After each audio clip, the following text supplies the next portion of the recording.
नमस्कार। आज हम बात करने वाले हैं केदारनाथ मंदिर के उन गहरे रहस्यों की। एक ऐसी जगह जहां आस्था, विज्ञान और चमत्कार सब एक साथ देखने को मिलते हैं। तो चलिए सीधे उन सवालों में गोता लगाते हैं जिन्होंने सदियों से मतलब वैज्ञानिकों से लेकर श्रद्धालुओं तक सबको हैरान कर रखा है। आखिर कैसे ये मंदिर एक भयानक बाढ़ से बच गया? इसे बनाया किसने था? और सबसे अजीब बात, एक बंद मंदिर में 6 महीने तक एक दिया कैसे जलता रह सकता है? मंदिर की इस बेमिसाल मजबूती का सबसे बड़ा, सबसे ड्रामेटिक टेस्ट हुआ साल 2013 की उस तबाही वाली रात में। तारीख थी 16 जून 2013। भारी बारिश और पिघलते ग्लेशियर ने मिलकर एक ऐसी प्रलय ला दी। पानी, पत्थर और मलबे का एक ऐसा सैलाब आया जिसने अपने रास्ते में आई हर चीज को, मतलब हर चीज को मिटाकर रख दिया। ये तबाही कितनी बड़ी थी, इसका अंदाजा लगाना भी मुश्किल है। एक अनुमान है कि लगभग 6000 लोगों ने अपनी जान गंवाई और अनगिनत लोग बेघर हो गए।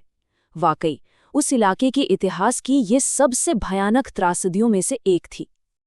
और तभी जब वह जानलेवा सैलाब सीधा मंदिर को निगलने के लिए बढ़ रहा था, कुछ ऐसा हुआ जिसे लोग आज भी चमत्कार मानते हैं। पानी के साथ बहकर आई एक बहुत बड़ी चट्टान, एक भीमकाय शिला, न जाने कैसे मंदिर के ठीक 50 फीट पीछे आकर रुक गई। और बस इस एक चट्टान ने, जिसे आज भीमशिला कहते हैं, उस विनाशकारी बहाव को 2 हिस्सों में बांट दिया। पानी मंदिर के दोनों तरफ से गुजर गया और ना सिर्फ मंदिर बच गया, बल्कि उसके अंदर पनाह लिए करीब 300 लोग भी बच गए। तो ये सवाल तो उठता ही है कि इस मंदिर में ऐसा क्या खास है जो इसे इतना मजबूत बनाता है? इसका जवाब हमारी सोच से भी कहीं ज्यादा पुराना है। ये छिपा है प्राचीन भारतीय विज्ञान और इंजीनियरिंग में। हजारों साल पहले इसे बनाने वालों ने एक ऐसी कमाल की तकनीक का इस्तेमाल किया था जिसे कहते हैं इंटरलॉकिंग टेक्नोलॉजी। इसमें होता क्या है कि बड़े बड़े पत्थरों को इतनी सटीकता से काटा और तराशा जाता है कि वो बिना किसी सीमेंट या गारे के एक दूसरे में फिट हो जाते हैं, बिल्कुल एक पहेली के टुकड़ों की तरह। यही चीज इसे जबरदस्त मजबूती भी देती है और प्राकृतिक आपदाओं के सामने थोड़ा लचीलापन भी। और देखिए, यही वो तकनीक है जो इस डिजाइन को इतना जीनियस बनाती है। आज की मॉडर्न बिल्डिंग्स में हम ईंटों को जोड़ने के लिए सीमेंट का इस्तेमाल करते हैं, जो बहुत मजबूत तो होता है लेकिन बहुत ज्यादा दबाव पड़ने पर टूट सकता है। पर ये इंटरलॉकिंग तकनीक ये मजबूती के साथ साथ फ्लेक्सिबिलिटी भी देती है। और शायद इसीलिए मंदिर उस बाढ़ के भयानक प्रेशर को भी झेल गया। लेकिन रुकिए, कहानी यहीं खत्म नहीं होती। 2013 की बाढ़ तो बस एक ताज़ा उदाहरण है। इससे भी बड़ी परीक्षा इस मंदिर ने तब दी जब ये लगभग 400 सालों तक, जी हाँ, 400 साल तक पूरी तरह से बर्फ में दबा रहा था। 13वीं सदी में जब लघु हिम युग आया तो ग्लेशियरों ने पूरे मंदिर को ढक लिया था, और जब सदियों बाद बर्फ हटी तो मंदिर वैसे का वैसा ही खड़ा था। तो इतनी लाजवाब इंजीनियरिंग और मजबूती को देखकर दिमाग में एक ही सवाल आता है कि आखिर इसे बनाया किसने, किसके पास था ऐसा ज्ञान? इसके जवाब हमें इतिहास और पौराणिक कथाओं दोनों में मिलते हैं। सबसे जानी मानी कहानी तो हमें महाभारत से मिलती है।